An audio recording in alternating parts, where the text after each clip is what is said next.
Olá, está começando o Power Pixel, produção de programas de TV universitários. Aqui você confere a produção audiovisual dos alunos do curso de Rádio e TV da Unesp. Fica por dentro das influências que inspiram suas ideias, da lógica de produção e de como muitas questões são solucionadas a partir do improviso e da criatividade. Toda produção exige planejamento e não é nada fácil tirar uma ideia do papel. A gente, como produtor audiovisual, tem que planejar principalmente a parte de criação, na parte de elaboração. Isso envolve roteiro, direção de arte, fotografia, iluminação, pensar em tudo isso, maquiagem, figurino, que vai dar estética e a narrativa do produto. Então a gente tem que se planejar bastante para ver o que vai gastar, o que vai precisar vai conseguir emprestado com alguém, ou se a gente vai ter que comprar, vai ter que produzir, e quanto que vai gastar nisso, se a gente vai precisar correr atrás de patrocínio.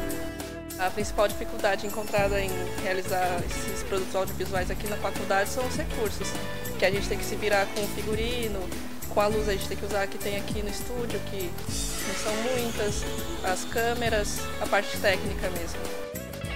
E como organizar tudo isso sem a figura do diretor? Ele é o responsável por possuir a visão geral do produto. É ele quem acompanha todas as etapas da produção, coordenando equipes técnicas e criativas. Mesmo no cinema, a profissão de diretor vai além do glamour de desfilar ao lado de suas estrelas em tapetes vermelhos e conquistar estatuetas em grandes premiações.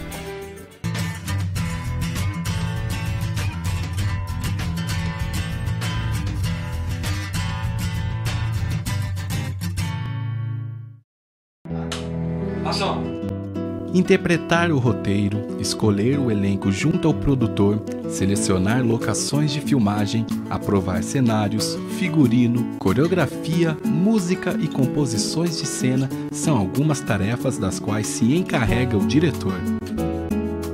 Ele também é responsável por instruir os atores, inspirá-los e extrair deles a interpretação que imaginou para cada momento.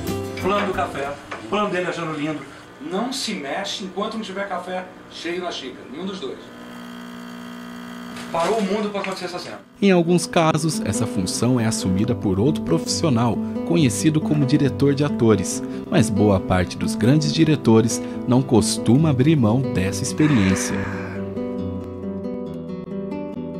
Há ainda os que, além de simplesmente dirigir, também se arriscam a escrever o roteiro, a produzir, a atuar ou até mesmo fazer todas as 4 funções. Quando a etapa das gravações é encerrada, o diretor acompanha a edição e participa da conclusão técnica do filme até que esteja completo e não sofra mais alterações. E apesar do diretor estar no controle de todo o projeto, é importante que exista flexibilidade bastante para lidar com desafios inesperados e para estar aberto a sugestões do elenco e da equipe que possam tornar o produto ainda melhor. Eu gostei bastante de dirigir um programa de TV aqui na faculdade e apesar de todo mundo estar aqui aprendendo, ser tudo do mesmo nível, a gente divide essas funções para organizar o grupo. Cada um faz uma coisa, se aprofunda mais nessa sua função para não todo mundo ficar no superficial em uma função só. Foi uma experiência bem legal, assim, para você aprender a ter uma noção geral do projeto, assim, de todas as funções que você tem que monitorar.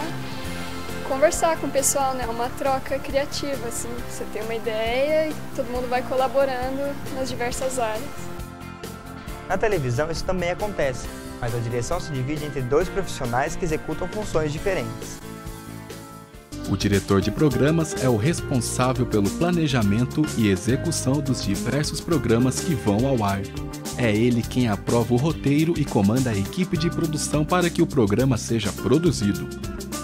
Orientar o posicionamento e a movimentação do elenco, além de escolher os planos de câmera, também faz parte das funções do diretor de programas. Já o diretor de imagem é o responsável por comandar os operadores de câmera, conferir se a iluminação está afinada entre os equipamentos, selecionar as imagens e executar cortes no tempo correto, através da mesa conhecida como switcher, de forma a manter as cenas como uma espécie de edição simultânea à gravação do programa. Para isso, é importante que sejam realizadas anotações prévias no roteiro, garantindo precisão no momento da troca de planos.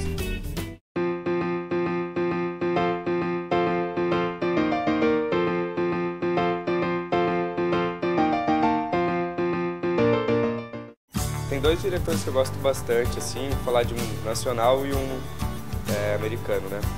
O primeiro nacional é um diretor de documentários, o Eduardo Coutinho, e eu gosto bastante do estilo dele porque no documentário dele, ele mostra os bastidores do documentário dentro do documentário. Então, desde o começo, ele deixa bem claro que aquilo é um documentário.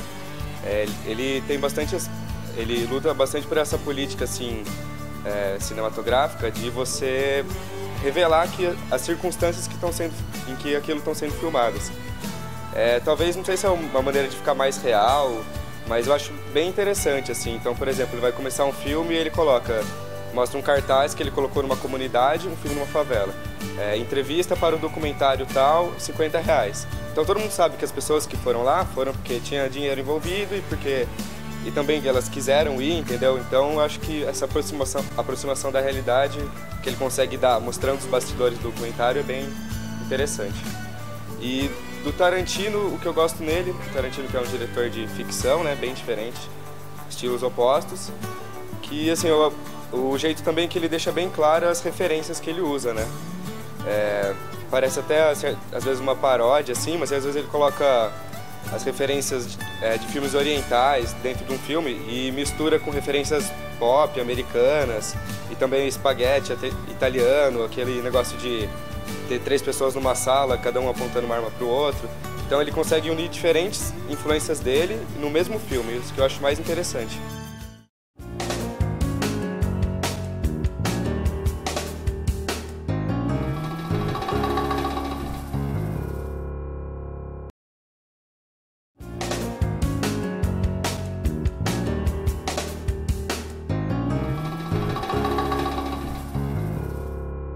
Estamos de volta com o Pau a Pixel. E agora que tal a gente discutir um pouco sobre o que inspiram diretores e roteiristas a produzirem uma obra audiovisual? Bom, as influências por trás de grandes e pequenas produções estão em toda parte. E uma rica fonte de inspiração são as obras literárias. O que a gente vê hoje no audiovisual é uma linguagem que ela é planejada. Então a gente precisa de uma escrita, que é a escrita do audiovisual é o roteiro, né? E não só isso, o roteiro, o que ele é? O roteiro é uma grande história. Então, o que na verdade a gente precisa para fazer o audiovisual é uma grande história, querer contar uma grande história. Eu acho que uma obra literária, ela mexe muito com a nossa imaginação. Então, desde pequenininha a gente lê um livro e cria um mundo inteiro dentro da nossa cabeça. E quando a gente se inspira numa obra literária para fazer um filme, um curta, o que seja, a gente mexe com a imaginação das pessoas, é meio que colocando aquilo que estava só na sua cabeça para uma realidade, entre aspas, uma realidade visual, assim. Livros são armas poderosas nas mãos dos cineastas. Personagens e tramas prontas e complexas são oferecidas em abundância pela literatura. E do ponto de vista prático, não é assim tão fácil encontrar um bom roteiro escrito para o cinema. Por conta disso, uma obra literária tende a ser um grande atrativo, principalmente aos olhos de produtores da sétima arte.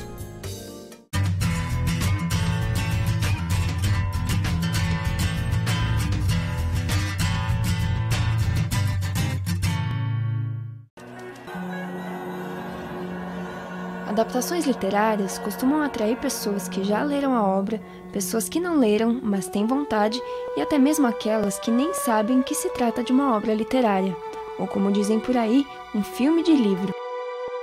Pode acontecer também de esses livros passarem despercebidos, mas é cada vez mais comum tornarem-se blockbusters, verdadeiros arrasa-quarteirões que atraem milhares de pessoas às salas de cinema. E as produtoras não perdem tempo em prolongar o lucro através de sequências, geralmente favorecidas pelas próprias séries literárias. Mas uma pergunta é inevitável ao se falar na adaptação de livros para as telonas. Será que o filme é melhor que o livro? Essa é uma questão que chega a tirar o sono e a paciência dos mais aficionados, que esperam assistir exatamente aquilo que imaginaram ao ler a história. É uma questão desafiadora também para os roteiristas, uma vez que ultrapassar a fidelidade esperada pelos fãs pode ser a única maneira eficaz de se conseguir uma adaptação que funcione na linguagem audiovisual. É importante levar em consideração que existem diferentes graus de adaptação, nas quais as personagens, a narrativa da história e o tempo em que ela ocorre são elementos trabalhados. De acordo com o nível de fidelidade, o filme pode ser baseado, inspirado, recriado ou adaptado livremente em cima da obra original. E o que esperar dessa transformação é um mistério, uma vez que o resultado final depende do ponto de vista e da intenção de quem está contando a história. A expectativa é grande e a gente pode se decepcionar, mas pode também gostar do que a gente viu, pode se surpreender e acabar aceitando aquela como a adaptação mais legal, melhor até do que aquela que a gente tinha antes do livro. O que exemplifica bem isso no meu caso, era o Harry Potter, que eu lia bastante quando era pequeno e criei bastante expectativa para ver o filme, quis muito ir assistir. E quando cheguei lá, a gente sempre fica achando que faltou uns pedaços, porque a gente escolhe os pedaços que são mais importantes pra gente do livro, né? Aqueles que mais marcam. E para quem está adaptando, é difícil escolher o que eles acharam, o que a gente achou, agradar todo mundo. Então, eu acho que ficou, nas adaptações do Harry Potter, deu pra ver bem isso, mas faltou alguns pedaços que eu tinha gostado. Só que no todo não fez tanta falta, não fez tanta diferença. Certamente é impossível agradar a todos, mas vale conferir e comparar.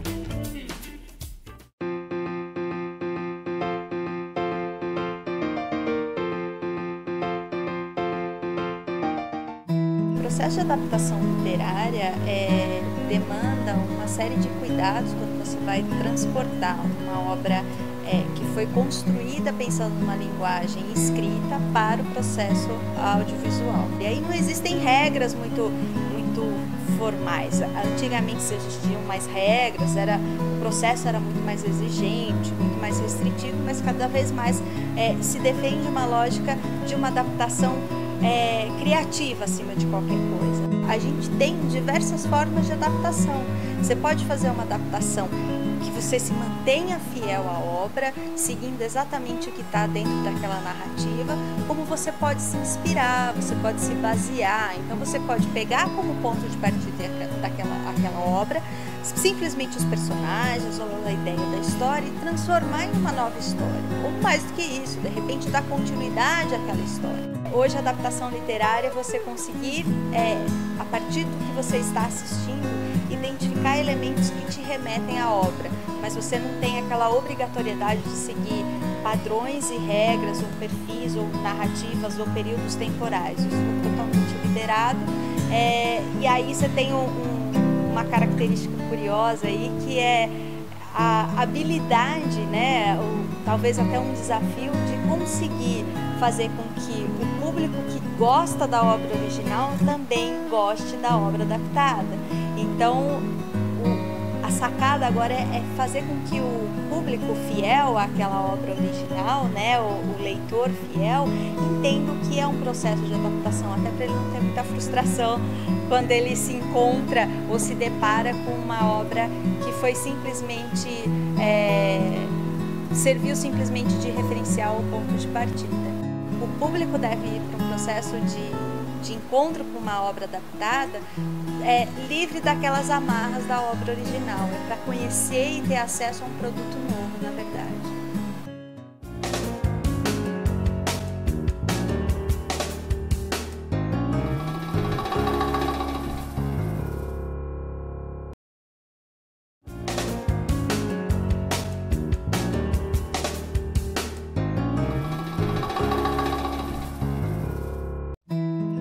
Estamos de volta com o Power Pixel, produção de programas de TV universitário. E agora você confere o curta Tribulações, uma adaptação do livro As Atribulações de um Chinês na China, de Júlio Verne. É uma história de aventura e ao mesmo tempo de reflexão. Almir, um homem muito rico, porém acomodado e indiferente à vida, é surpreendido pela notícia de que seus negócios vão mal. Diante de sua possível falência, somada à rejeição de sua namorada, decide não viver mais e pede a seu primo Levi que o mate. No entanto, as coisas não saem como esperado. O curta faz parte de um trabalho acadêmico interdisciplinar que acontece no 4º semestre do curso de Rádio e Televisão. O projeto abrange as disciplinas de língua portuguesa, sonorização, técnicas de animação e fotografia, articulando o conhecimento nas diversas linhas de sentido que compõem a produção audiovisual. Assista agora a Tribulações. A gente vai ficando por aqui. Até a próxima. Tchau.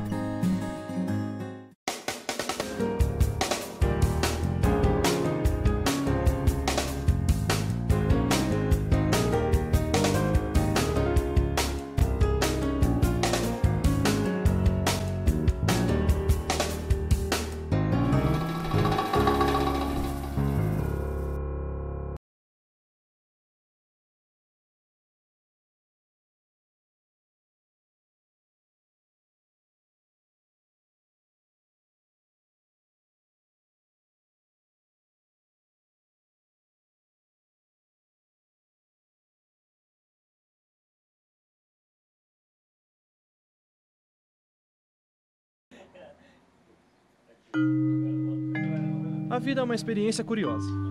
Às vezes você faz alguma coisa inesperada, que não estava em seus planos, e tudo pode dar certo ou errado de uma hora para outra. Mas a vida também pode te dar surpresas de vez em quando, o que nem sempre é algo positivo. Na verdade, essa é a graça de tudo. Ter e não ter, ao mesmo tempo, o poder de estar sempre no comando.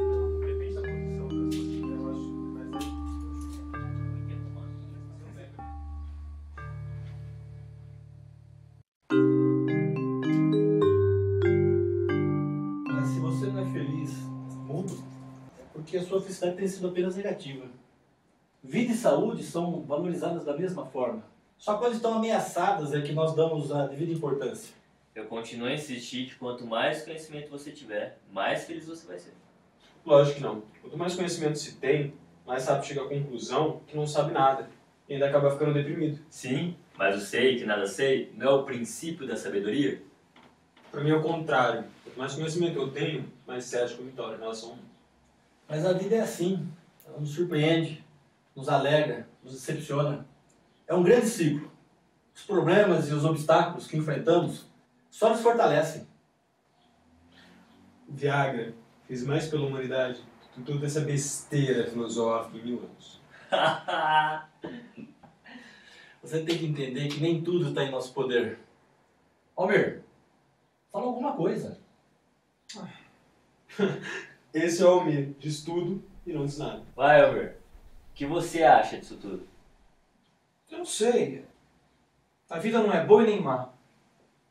Eu só às vezes acho que é uma invenção insignificante e pouco divertida. E olha quem está dizendo isso. Como pode pensar assim? Se eu tivesse metade da grana que você tem. Mas é bem o que eu disse. O Almir não tem grandes desafios, não tem dificuldade, tem tudo na mão a hora que quiser. Feliz é o homem que enfrenta os seus problemas. Um brinde à má sorte, de vez em quando. Vocês estão dizendo isso só porque a graça terminou comigo, né? Ah, não é bem assim. É que parece que, de novo, você não está nem aí pra nada. Deixa pra lá. Bom, antes se aborrecer sozinha do que se aborrecer a dois.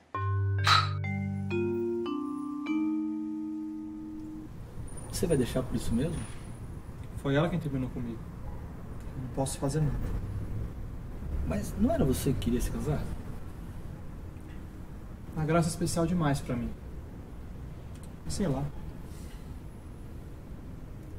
Vai atrás dela, sabe? Mostra que você se importa. Pelo menos uma vez na vida.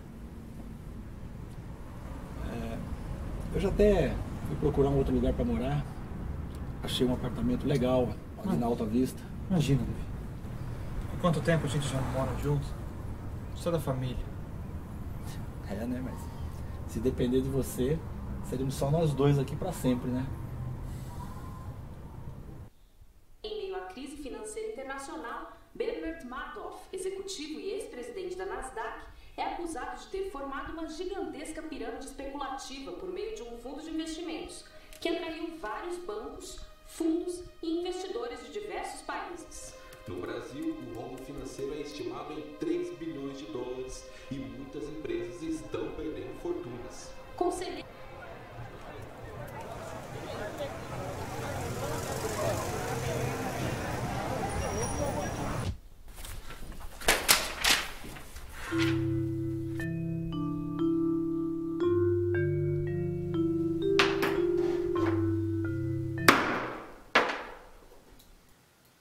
E quem será o outro beneficiário? O nome dela é Graça Bertotti. Em partes iguais? Não. 30% vai para Levi e o resto para ela. Qual a idade da moça? 25. Então ela já será bem velhinha quando for receber a indenização do seguro. E creio que seu primo não vai receber nada. Já que os nossos clientes passam fácil do 100. Não é à toa que somos a centenária, não? O seguro cobre suicídio? Olha, se você for se matar agora, cuidado com o meu tapete, hein? Então, O segurado que comete o suicídio dentro do prazo de 2 anos a partir da contratação do seguro, ele invalida o recebimento da indenização por parte dos seus beneficiários. Se for para ter os seus beneficiários indenizados, quem esperaria 2 anos para se suicidar, não é mesmo? Por favor.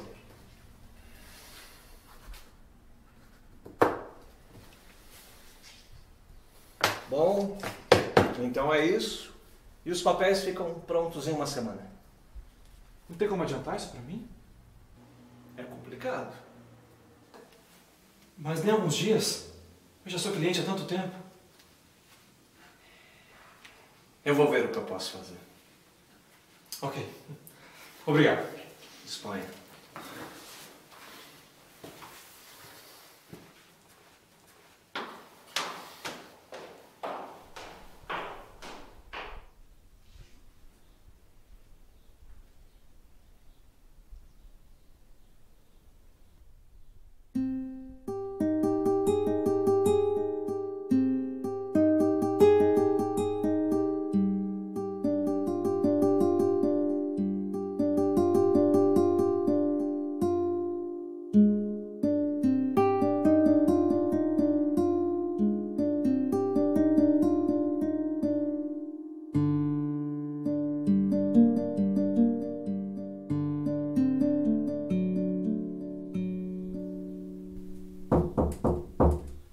Levi, eu posso entrar?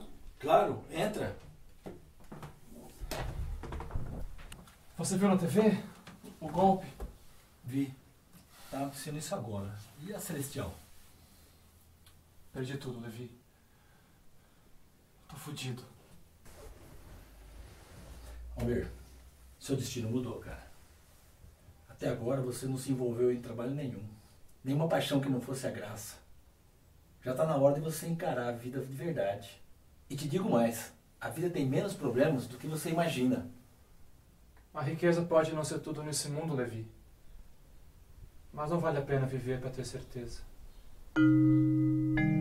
Mas não tô entendendo. Eu vou deixar todos os meus bens para você e para Graça. Hoje mesmo eu passei na seguradora e mudei alguns termos do meu seguro de vida. Uma parte do dinheiro vai para você e o resto vai para ela. Mas ela não pode nem sonhar. Eu vou te pedir um favor. E se um dia você defender o país em nome da honra, é pela minha honra e da minha família que você vai cumprir.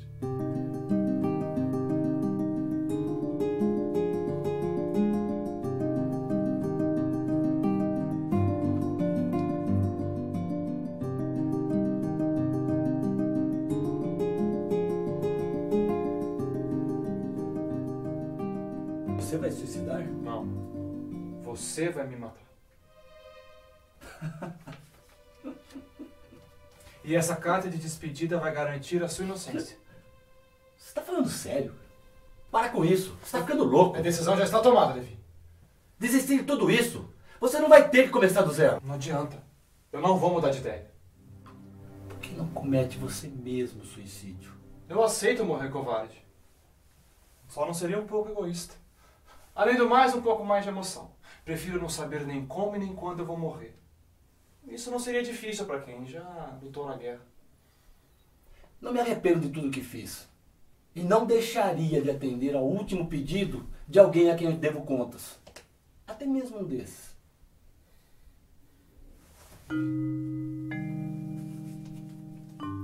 Então é isso. O seguro cobre até o dia do meu aniversário. Você tem 2 semanas. Você seria capaz de renunciar a tudo isso pela grandeza de um capricho, Almir?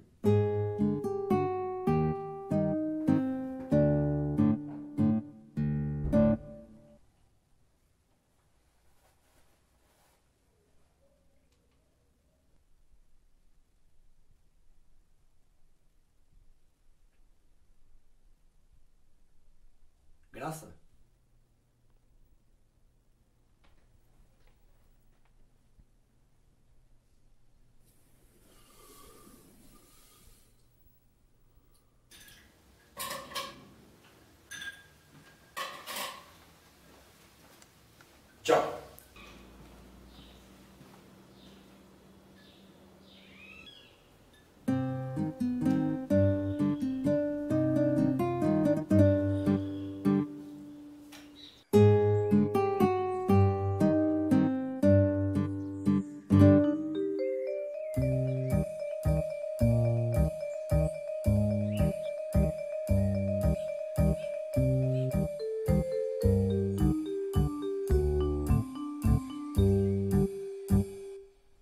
Segundo a agência de notícia Reuters, o valor do prejuízo no Brasil gira em torno de 2 bilhões de dólares. O advogado Marcelo Pontes, que acompanha o caso no Brasil, acredita que 2 anos é o tempo estimado para a recuperação de parte dos investimentos. E para aqueles que possuem conexão com bancos americanos, a chance de reaver o dinheiro em menos tempo é consideravelmente maior. E nessa terça-feira, o desembargador Luiz Sveiter foi eleito presidente do Tribunal de Justiça do Rio de Janeiro. Ô Levi!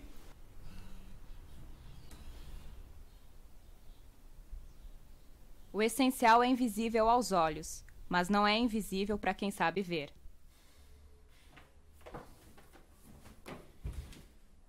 Levi!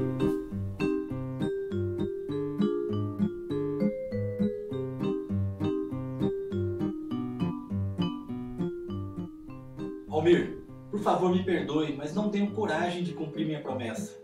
E respeito a memória de seu pai, que foi um dos homens mais honráveis que conheci, e de tudo que você fez por mim, não te farei mal algum.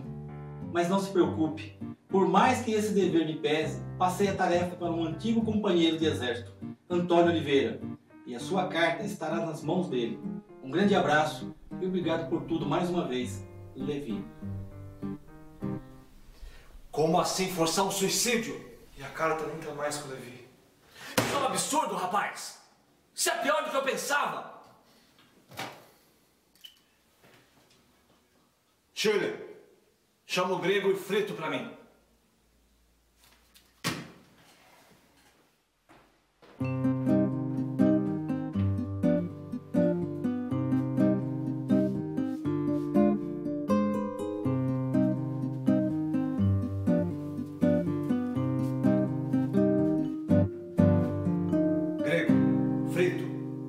Vocês não precisam proteger mais o nosso cliente dele mesmo.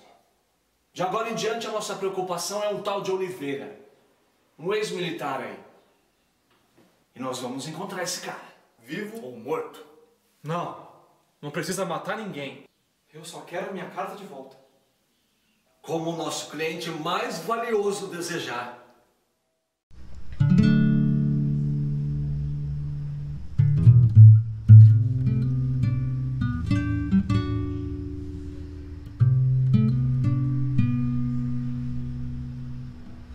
Aqui, senhor. Antônio Oliveira.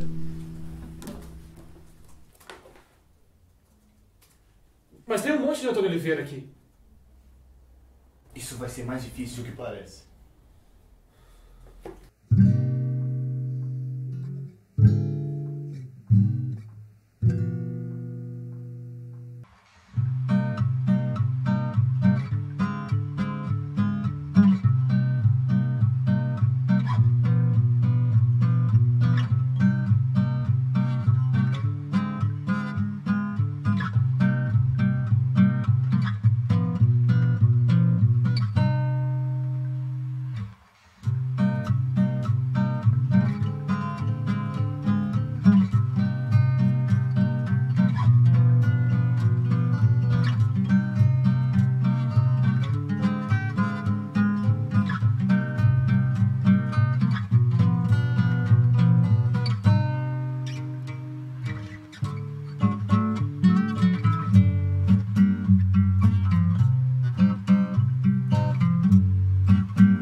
Já tô ficando cansado.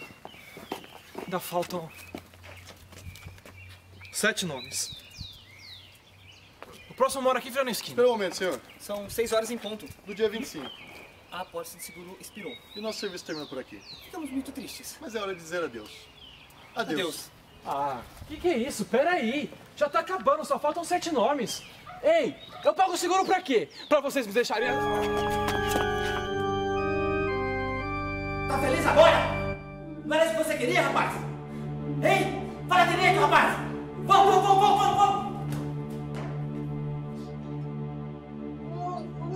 Não! Para, porra! Eu não quero mais morrer. Eu vou ter o meu dinheiro de volta. Eu pago o quanto você quiser. Eu fui instruído a não ter dó de você! Não! Peraí, Oliveira. Cadê o Levi? Eu posso explicar, foi tudo mal entendido. Você tá me irritando com essa gritaria toda! Não. Coloca a mordaça nele! Não! Eu amo a Graça. Cala a boca!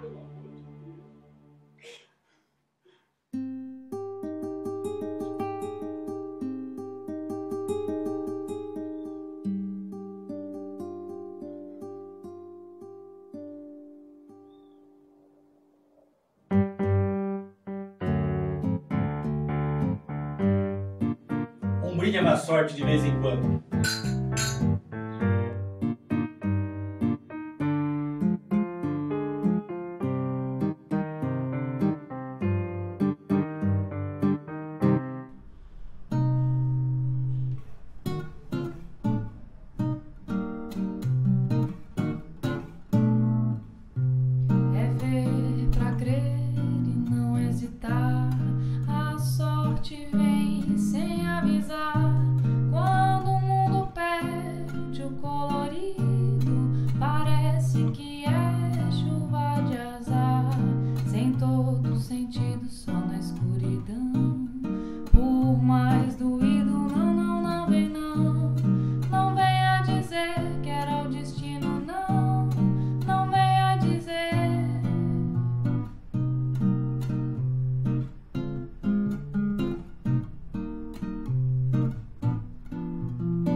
O colorido parece que é